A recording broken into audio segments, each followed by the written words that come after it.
প্রথমে আমি মাংসগুলোকে ভালোভাবে ওয়াশ করে নিব। আমি একটা লেবু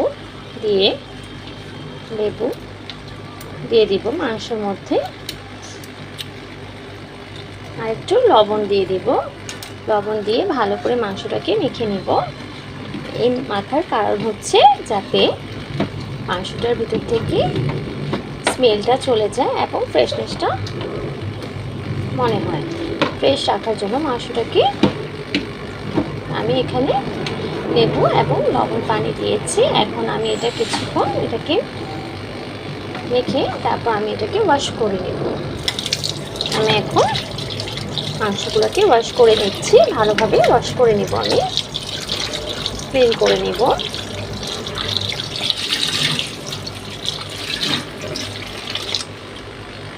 তারপর আমি কিছু পেঁয়াজ নিয়ে নিব। পেঁয়াজ নিয়ে আমি এটাকে পিল অফ করে নিব, ছিলে নিব।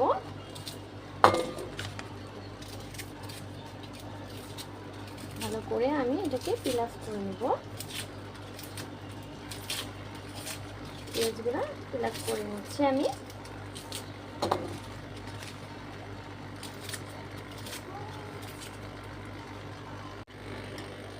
এখন পেঁয়াজগুলো আমি ওয়াশ করে নেব। মাংস রান্না করার জন্য আমি পেঁয়াজগুলো ওয়াশ করে নিচ্ছি। এখন আমি এগুলো পেঁয়াজগুলোকে কেটে নেব। আমি পেঁয়াজগুলো কেটে নিচ্ছি।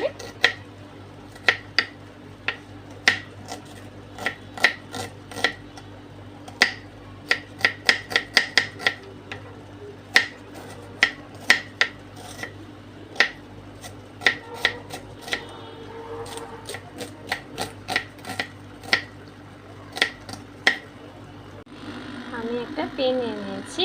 এখন প্যানের মধ্যে আমি এই মাংসগুলো দিয়ে দিব।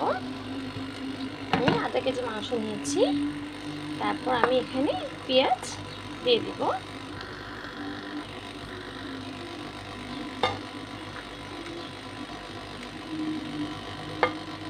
আমি এখানে 10-12টার মতো পেঁয়াজ নিয়েছি।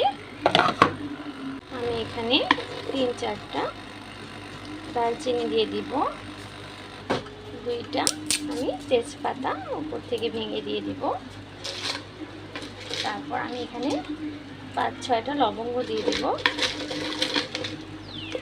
এখানে সাদা গোলমরিচ দিয়ে দিব।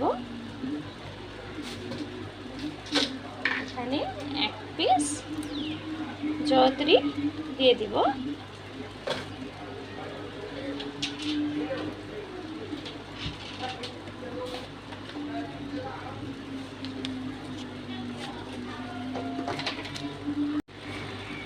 তারপর আমি এখানে 1 চামচের মতো লবণ অ্যাড করব। আমি আদা দিয়ে দিব। আদা কেটে আমি দিয়ে দিব। এখানে আমি 3টার মতো শুকনো মরিচ অ্যাড করব, দিয়ে দিব। এখন হচ্ছে আমি এখন কিছু তেল অ্যাড করব। তেল অ্যাড করে আমি এটাকে ভালো করে মেখে নেব। হ্যান্ড দিয়ে ভালো করে মেখে নেব।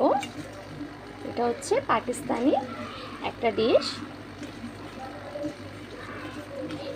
পাকিস্তানি অথেন্টিক একটা ডিশ, এটাকে বলে স্টু। এখন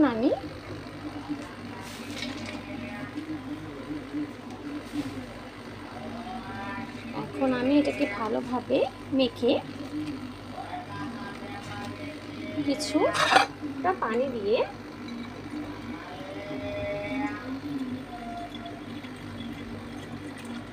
আমি এখানে কিছু পানি অ্যাড করব।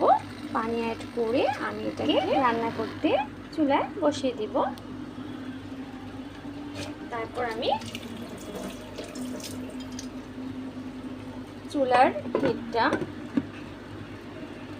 মিডিয়াম টু লো ফ্লেমে রেখে আমি ঢাকনা দিয়ে কভার করে দিব।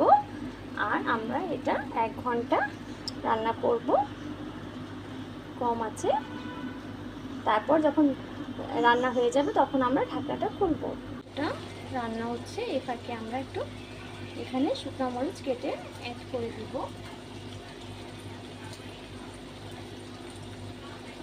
এটা দিলে টেস্ট বাড়বে। এখানে আমরা 1 চামচ মতো ঘি অ্যাড করে দেব। তারপর একটু নাড়া দিয়ে আমি আবার এটাকে আবার ঢাকনা দিয়ে কভার করে দিব। আমাদের আরও 20 মিনিট সময় লাগবে মাংস হওয়ার জন্য। আমরা 20 মিনিট পর আবার ফিরে আসবো। আমাদের মাংসগুলা রেডি হয়ে গেল। এখন আমি এটাকে ডিশ আউট করে নেব।